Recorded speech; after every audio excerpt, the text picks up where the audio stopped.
Hi, my name is David James Stewart. I have two first names. I'm from the South, that's why that happens. There's a really interesting dialogue that David and Sam were having. I do think there's going to be a revolution, and I think we're living proof of that happening.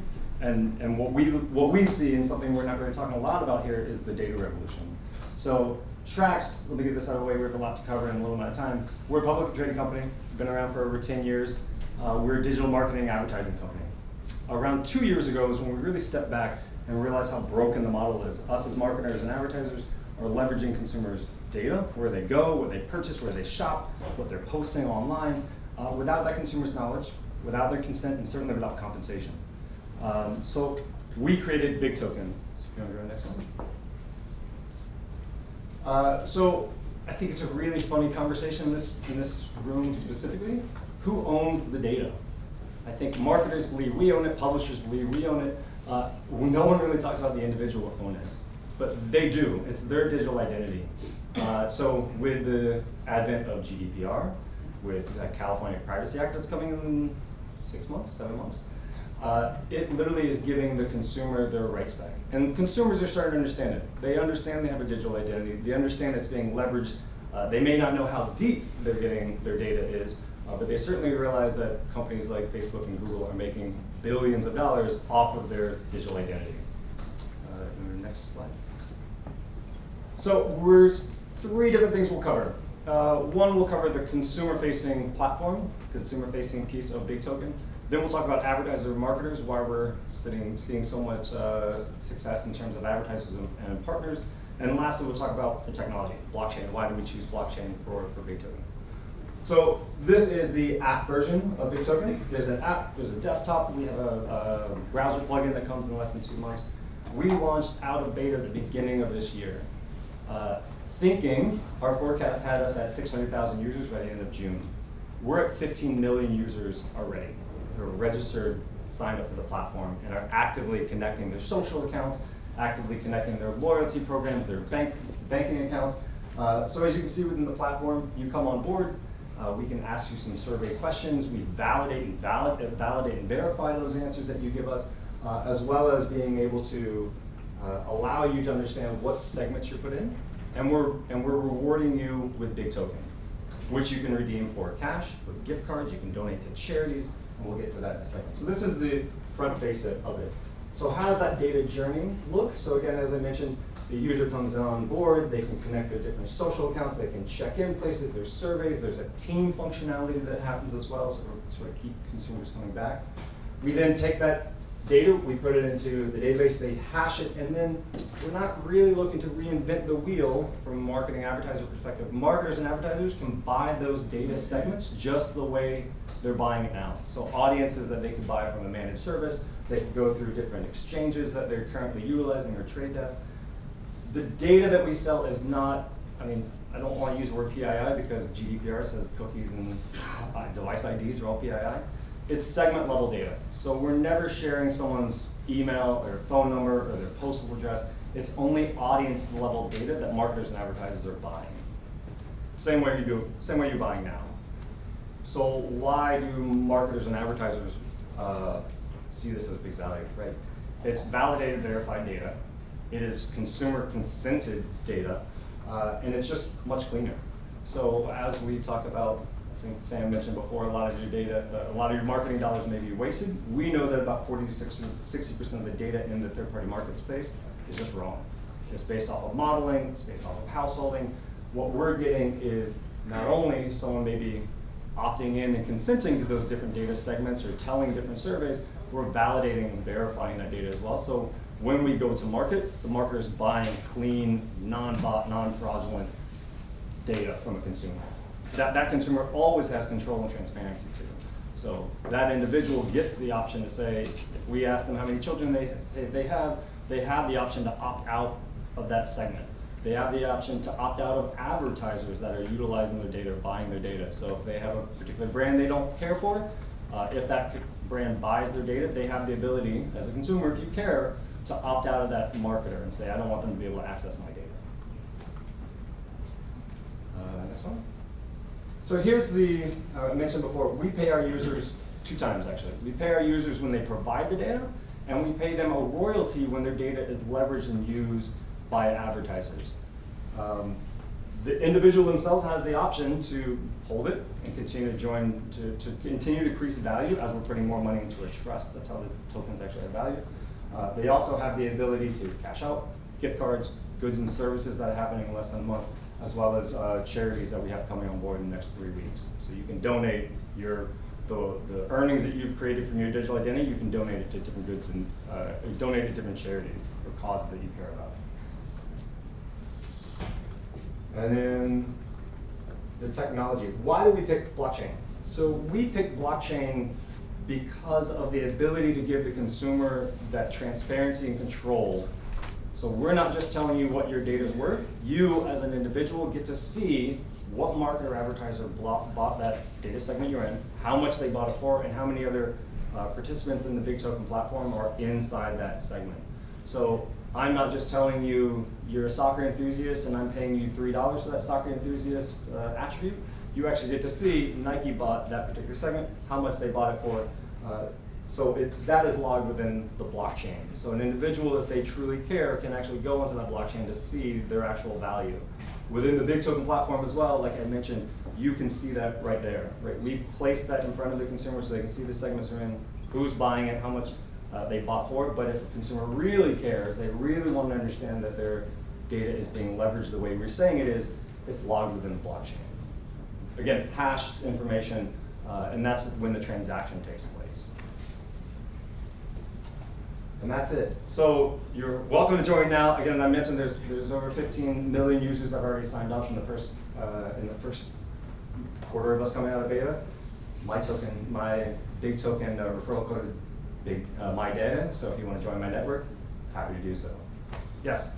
How do you prevent consumers from gaming their attribute sets? Absolutely. So while we have 16 million users on the platform, which is a massive rush of consumers, we're validating all of that information right now. So you can connect your credit card, your loyalty programs, your location, you're connecting your social accounts. So you tell me you're in market for a Porsche, well, I'm gonna have a series of more verification steps that you're gonna have to go through to assure that you're actually in that segment. I'm gonna ask you for your VIN number of your current car. I'm gonna look to see what kind of household income that you have pushing through your credit cards or your banking account. I'm gonna have you take a picture of your current car. So there's a 3-step validation, verification that happens before you get put into that segment. Doesn't that cross into personally identifiable information when you start looking at credit, like in absolutely. Canadian?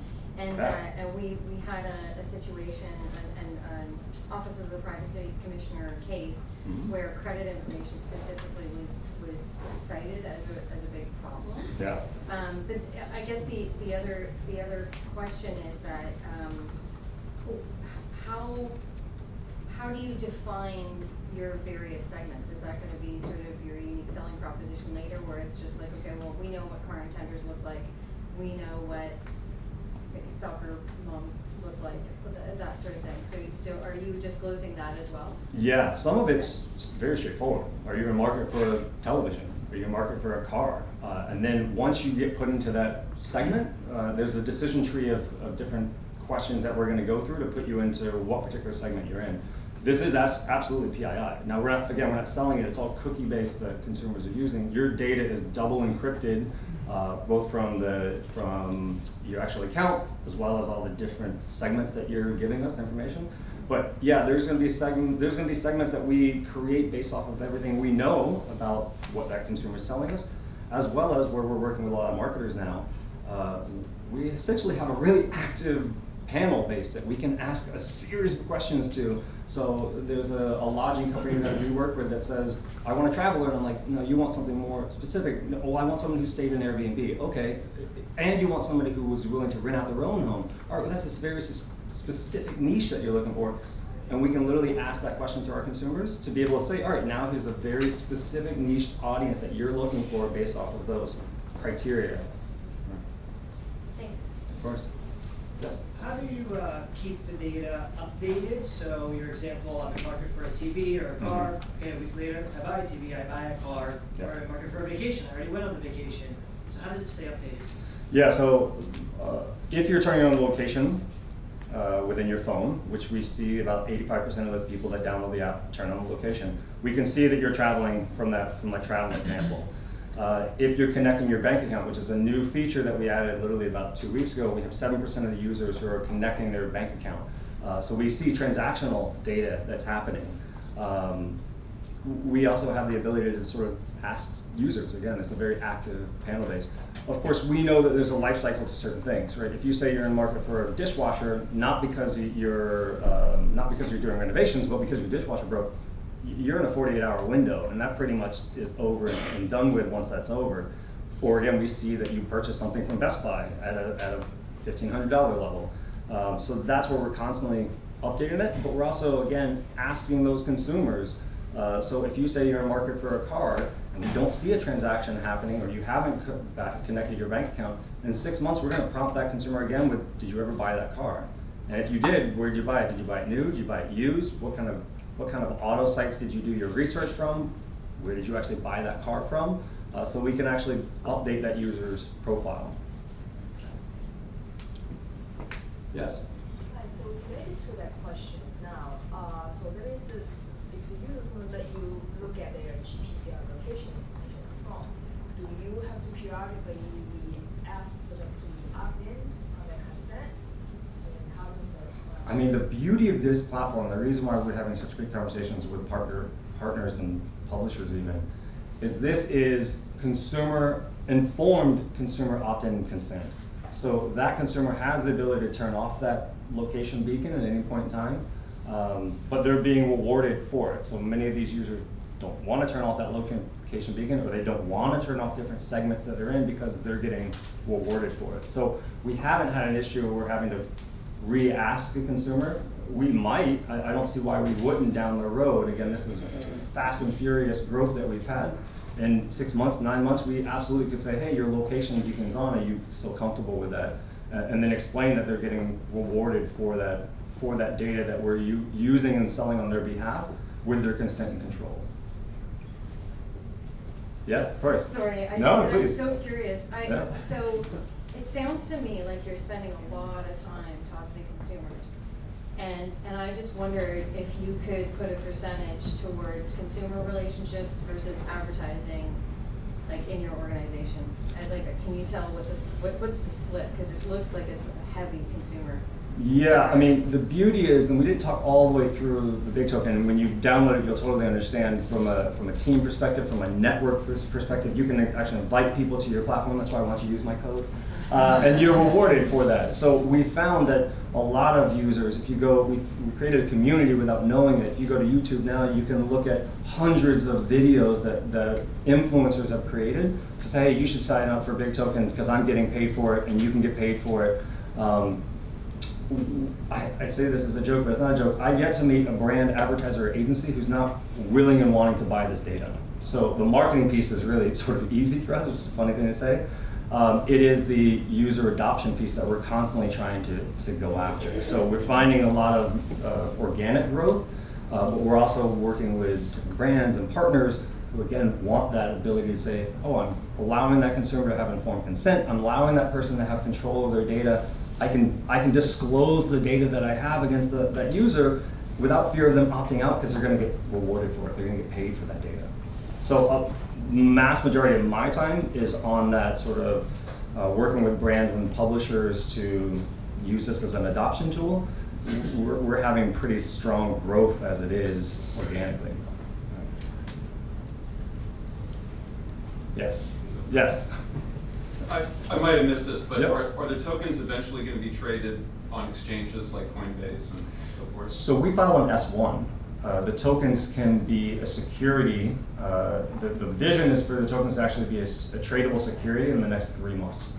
And we have partnerships that we're building with brokerage firms to allow those users who don't have a brokerage account to be able to put a big tokens in their account and actually trade it. So we looked at going down the crypto route when crypto was massive and everyone wanted to get a part of it. Because we're a publicly traded company, we went to the SEC with that idea, and they're like, we don't look highly upon tokenizing something from a public company. So we do want to give the consumer the ability to trade it outside of just redeeming it for different cash and services. So that's why it can be a security in hopefully the next 2 months. We haven't seen any pushback from the SEC on that, but you can actually see we filed the S1 about, I think, 2 months ago. So that would only be available for trading to accredited investors, right? No, because you're not it's not like you're investing into a startup or anything like that. You can literally be a investor utilizing, selling your stock just like you would have an E-Trade account. I have to do a time check here.